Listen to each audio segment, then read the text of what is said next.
When you look around Europe, what do you see? Do you recognise the continent you grew up in? Do you ever wonder why our leaders and authorities stand idly by while our countries are decimated by illegal economic migrants? Do you wonder why the mainstream media is silent when it comes to the truth of what's happening? Do you feel like you're going crazy? I have for a long time seen the realities of what's happening in Europe and decided to find out just what the hell is going on. I didn't like what I found, and you won't like it either. On November the 27th and 28th, 1995, under the Spanish presidency of the EU, the 28 member states, along with 15 other non-EU countries, founded the Barcelona Declaration. What's that, you say? You've never heard of it? Well, of course you haven't, because this single agreement is solely responsible for the destruction of Europe. So what is it? Known as the Barcelona Euro-Mediterranean Declaration of 1995, which was agreed upon by the EU, Morocco, Algeria, Tunisia, Egypt, Jordan, the Palestinian Authority, Syria, Lebanon, Turkey and Israel. This agreement, under the guise of being a trade deal, is actually an agreement to flood Europe with migrants from Islamic countries. But why would they want to do that, you say? Well, what is often the motivation for our leaders to do the things they do?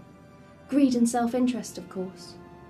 In exchange for flooding Europe with Muslim migrants, they get trade deals and backhanders from the Arab world, who we know are hell-bent on turning the world Islamic and silencing anyone who dares speak out against their oppressive and hateful ideology.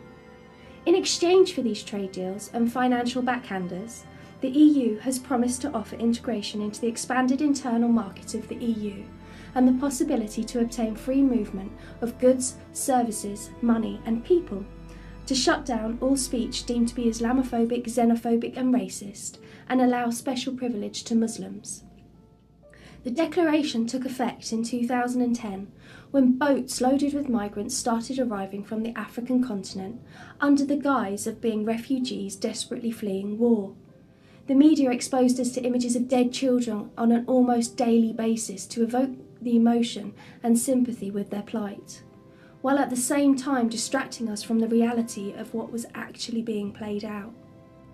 2010 was the beginning of the end for Europe, and it has been in decline ever since.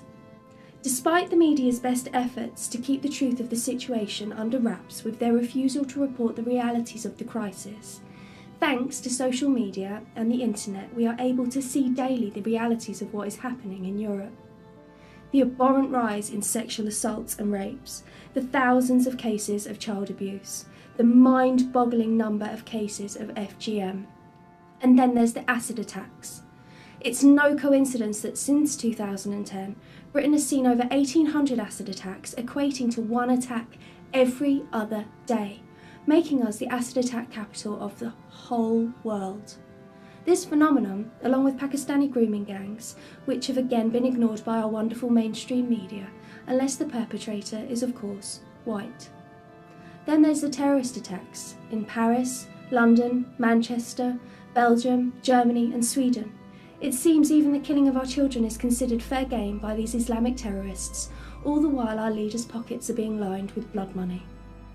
And while Muslims are afforded what is in reality special privileges to preach hate in our streets, protest our military, burn poppies, rape our children, murder our women, and generally do whatever they please, anyone who dares speak out or stand up against what is happening is smeared with the unfounded labels of racist, Nazi, bigot and Islamophobe.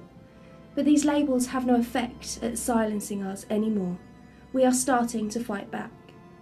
Make no mistake, this is the genocide of Europe. Our cultures, our heritage, our traditions and values are all under attack. The freedoms that make Europe such an amazing continent are under threat, including women's rights, the protection of children, the rights of the LGBT community that were fought for over many decades and finally secured, are now at risk from the oppressive, hateful and intolerant ideology of Islam. Women in parts of Europe are scared to go out alone at night in Muslim-majority areas. They are being told what they can and cannot wear, what they should be covered up to comply with the sensibilities of Islamic dictates. Sharia patrols tell British citizens what they can and cannot do. Our legal system is used against us to protect Muslims, while non-Muslim British people are punished harshly for trivial things perceived as Islamophobic.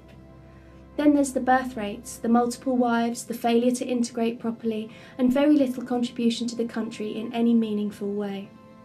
75% of Muslim women are unemployed and will never work or contribute financially to Britain, while the costs of their housing, maternity, birth, healthcare and education for their many children is all paid for by the taxpayers. For 1400 years, Islamic domination has been the primary goal of Islam. Every country that has ever taken in Islamic migrants has changed for the worst.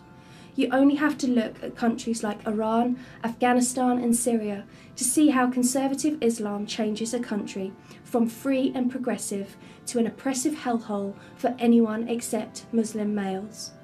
Wahhabi and Salafi ultra-conservative forms of Islam are being imported into Britain at an alarming rate, with over 70 mosques in Britain already, and countless madrasas teaching the next generation of British Muslims about the particular kind of intolerance, hate, oppression, sexism and homophobia that's taught in Saudi Arabia. The number of women walking around in the niqab has exploded, and entire towns are now almost completely Muslim. Unless something changes, Britain will be predominantly Islamic within 2 generations. This is the reality of what's happening all across Europe. All the Eastern countries are fighting back and refusing to mass import the ideology that will never live in peace with any other culture. We know it will never peacefully coexist alongside any other culture, because history has shown us this to be the case. We must stop ignoring history and learn from it. Islam has no place in the Western world, and our leaders already know this. It's time everybody else knew it too. Say no to the Islamisation of Europe before it's too late.